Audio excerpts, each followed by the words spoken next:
Hello, my beautiful friend. It's been a while. I've been traveling. So, I was supposed to continue traveling, but unfortunately, I have to work.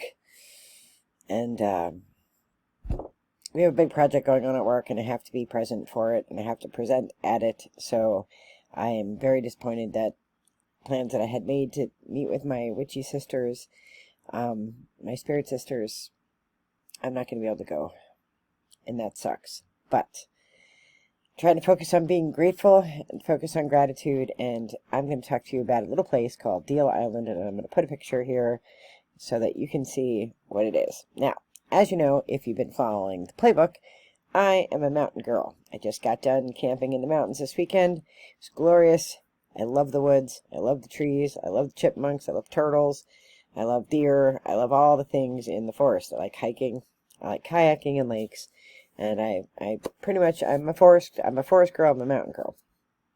But somehow, I don't know how, I fell in love with a little community in the Tangier Sound, one of the barrier islands, called, the island is called Deal Island.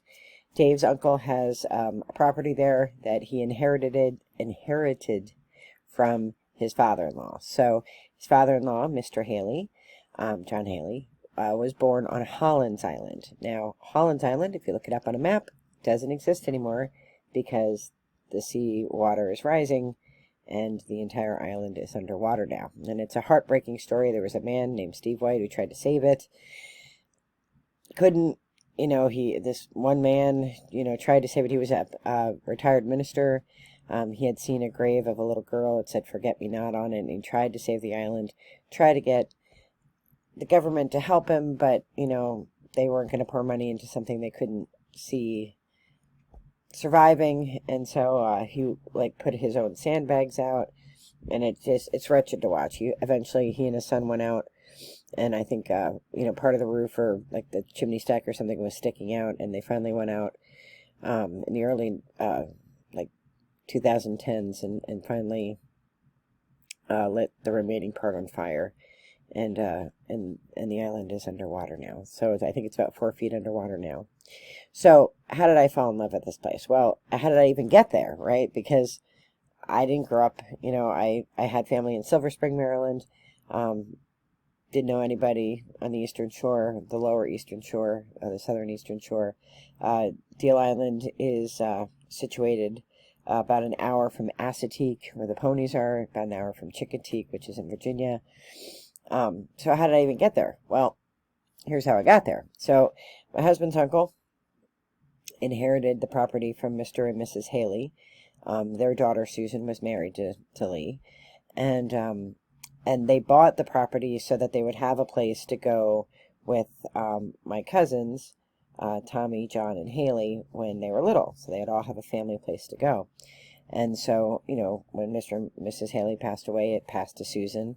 And when Aunt Susan passed away, it belongs, I believe, technically it belongs to my cousins, John Haley, and Tommy has passed away. So when Aunt Susan had early onset dementia, when she started to get bad and started to wander, even though Uncle Lee had this house all this time, we were never invited to it because his friends went down and he kind of separated his friends from his family.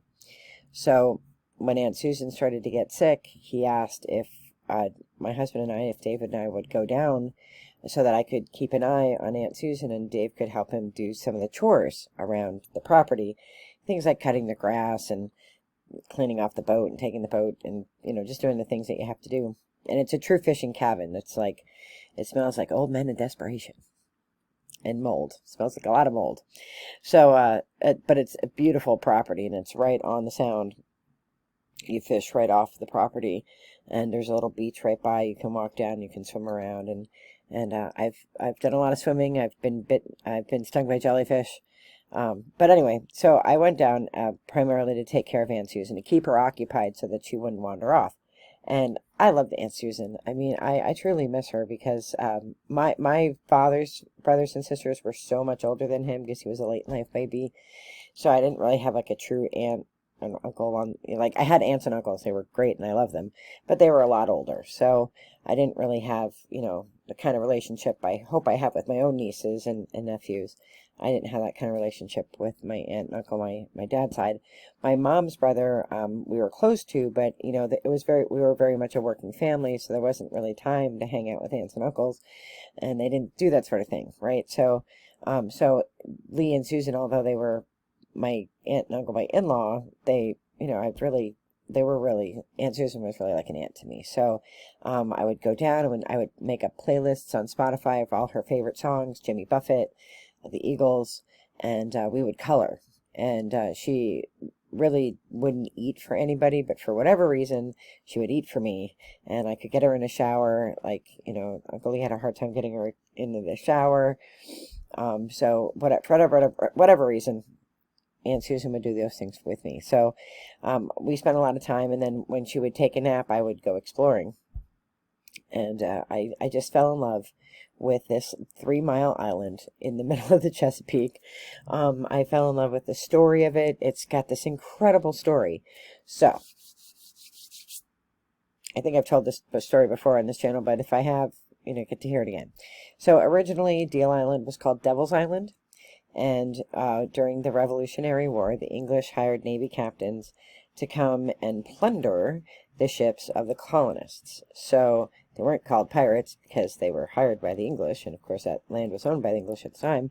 So they were hired to, plunder the ships. And so the only way in to Deal Island, even today, is a 15-mile road that takes you from Princess Anne down into Deal Island. And the way that the topography works is that it's all salt marshes, as you get closer and closer to the island. More so now than probably back then because of, the rising sea. But this 15-mile road, you'd have to, so the English would take your stuff, then you'd have to go down this 15-mile road to get it. And to get to Devil's Island to get your stuff, first you had to pass through quarters of the damned, which is where the pirate families lived. Who even knew that pirates had families? Like, they don't show that on Pirates of the Caribbean. I mean, Johnny Depp doesn't have, like, a wife and kids back home, right? But you remember, these were Navy captains at the time, so they had families, and they lived in what was called Quarters of the Damned, which has now been renamed Dame's Quarter. So you go through there, and then you come upon Last Chance, which is now called Chance, and that's where you would take the ferry over to Devil's Island to get your stuff. You'd get your stuff, you'd have to pay for it, so you paid for it the first time when you bought it, now you paid for it the second time, and then you'd have to carry it all the way back, that 15-mile road, remember, with horses and buggies, and, probably get raided again on your way out. So you really wanted your cargo. Like, some interesting stories about that is that a lot of the ships held slaves. And so when they would plunder the ships, the Navy captains would tell the enslaved, like, you can stay here and work and get a wage, or you can, be slaves. And so, in a very interesting twist of fate, because Maryland was one of our slave states, a lot of the blacks that landed at Devil's Island ended up being freed, and they were always free blacks because they worked doing plundering and oystering and fishing and things like that. So anyway, in the 1700s, this guy, a minister named Joshua Thomas, who was the sort of the parsons of the islands, came around and he Christianized all the little barrier islands. And there were more back then than there are now. And he would go with little boats from island to island to preach, and so it became Christianized. So when it became Christianized, Deal Island, Devil's Island became Deal Island. They just took the V out. Chance, Last Chance became Chance, and Quarters of the Damned became Dame's Quarters. And so, it's a fascinating, historical thing, because after the Revolutionary War, the English were like, well, we don't need you anymore, Navy captains, and we have no money for you. And the Navy captains were like, oh, really? Well, we're just going to keep plundering ships. And so they did that until the Christianization. So, interesting history. So the people on Deal Island have a very, very particular dialect. It's a very unique dialect. It's kind of English, kind of Southern, kind of it's really hard to describe, but it's a very distinct accent that is not the same as mainland, right? It's not just southern, right? It's different than that. And it has a culture of the waterman business. So oysters in the winter months and then crabbing in the summer months. And it's a fascinating culture. So in the times when I would have breaks from taking care of Aunt Susan, I would go, and I was on a quest to find the oldest grave on Deal Island. I wanted to find the oldest one to see if I could find a pirate grave, right? So I didn't, but I did find some really old graves, and so I was talking to the locals, and of course I was doing research alongside of this. Maryland has a lot of really good historical records, so I was looking at the records of Somerset County and of Princess Anne and of Deal Island and Tangier Island, Smith Island, and Holland's Island, Tillman Island, which is pretty far up, I think up more toward the bay, 100 miles by boat, up the Chesapeake. So, I was learning all this stuff, and I was doing, Dave dropped me off at one end of in Winona, which is a little community, at the one end of Deal Island, and I walked back to Hotel Road, which is where our house is, and, that's 3 miles, and, but you can't walk in the grass, because it's all marsh, you'll fall in. And there's snakes everywhere. You have to really watch where you're going there. And there's no sidewalk, so you have to really watch because it's a twisty road. So, people are flying around the corners all the time, and half the people are drunk. So, you have to just be careful anytime you're walking there. But when you're walking, you can really appreciate the beauty and the people. Everybody waves to each other. It's really cool. Everybody knows everybody. It's a small island, so everybody knows everybody. And at the time, there was, toward Winona, there was a place called Arby's, and it was like a tackle shop and a tiny little grocery store and a bar, and definitely the center of all gossip and tomfoolery. And they would have DJ nights and stuff like that. And unfortunately, it has since gone out of business. But it is, it was the only thing on the island. It was the only place to go. And to go into Princess Anne, to go anywhere else was, a 15-mile drive out, one road, so it's not like you go anywhere at night. So, I don't know, I fell in love with this place. I play my pipes down there. So, Aunt Susan passed away a few years ago, and we continue to go down, and there's a skipjack festival, which kicks off the skipjack race season, which is a way for skipjacks to make money. And skipjacks are a whole thing, right? They're a whole thing, which I'm learning a lot about. But there used to be hundreds of skipjack vessels that. So, believe it or not, Maryland had one of the first conservation laws, which only allowed air-powered boats to do oyster dredging. So that they use like schooners and things like that, but then they developed the skipjack, and so that was how you had to farm oysters. Like, that's how you had to get them. And so the laws a little bit have changed over time, and now you can use push boats in 2 days a week or something like that, and all this other complicated stuff that I don't understand. But overfishing over time, the oyster market has gone down. There was 2 different viruses that have impacted the oysters, and so now there's just a handful of working skipjacks, and it's kind of heartbreaking, because you can see, I don't know if it's just because I feel like, because I watched it with the steel with my father, you can see this great industry just, you're seeing the end of it, right?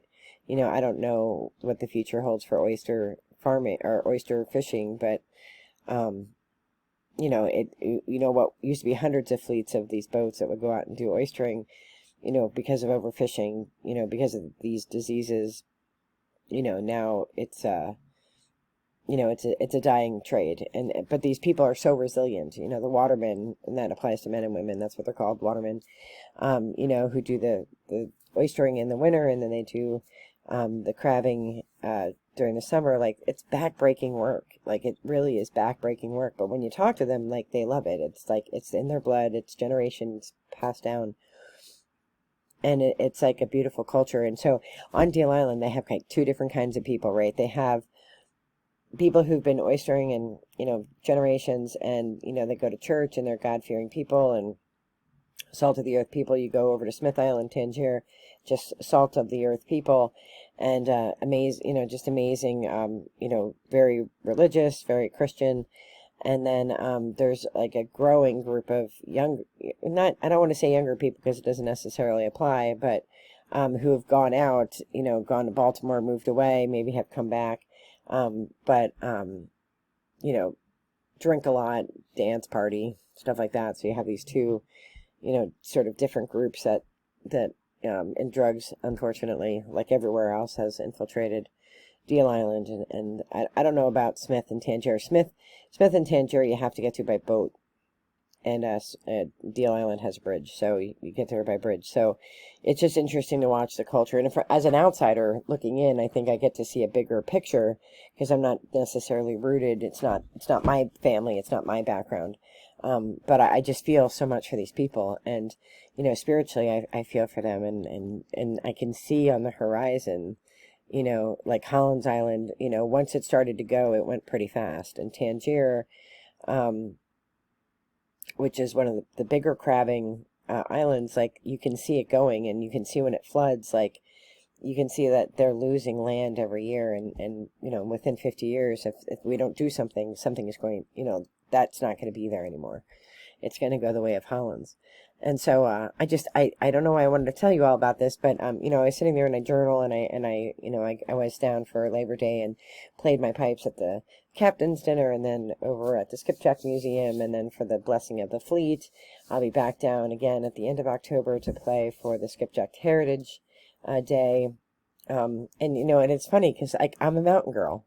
Like I'm not a beach girl. I never ever really liked going to the beach. I have such infinite respect for the ocean, and everything in it, that I just feel like like I don't want to contribute to a problem.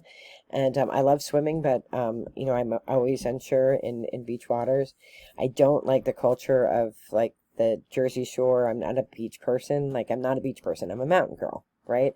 Nothing against people who are beach people, nothing against it, just not me. And I've fallen in love with this little beach town. I still have infinite respect for the ocean. I have infinite respect for the watermen and the work that they do, and the wives and the pickers and the whole culture of it. And it's heartbreaking to watch it sort of fade into the sunset, because that's what I feel is going to happen unless, I don't think we can fix climate change quick enough to, fix what's going on. So we have to have some more immediate solutions, building walls and better bulkheads or whatever it is that we do. But, I was just, the vastness of the universe. So I was thinking about Deal Island when I was camping this weekend in the woods, and I was looking up at the stars. We had a clear night. It poured on Saturday, and then we had this beautiful clear night. And I thought, the stars are the one thing that unite us all. The stars, the sun, the moon. It's the one thing that unites everybody. It unites, like, the stars that I'm looking at right now, those are the same stars my ancestors looked at. And those stars that I'm looking at now, like, everybody in the world, no matter what their political background, no matter whether they're at war with each other or not, those stars are the same for everybody. And they're the constant. They're the thing that unites us. And I'm reading this book about skipjacks, and they talk about, because they go out so early in the morning and the stars are still out. And like those stars that watch over those fishermen and the fisherwomen, those stars are the same that look over the people who make decisions about how it is we save the barrier islands in the Chesapeake. So anyway, I just wanted to tell you that I'm okay. I've been traveling. I'll be back to my usual shenanigans. And I am wishing you all the very best and light and love. Be well. Take care.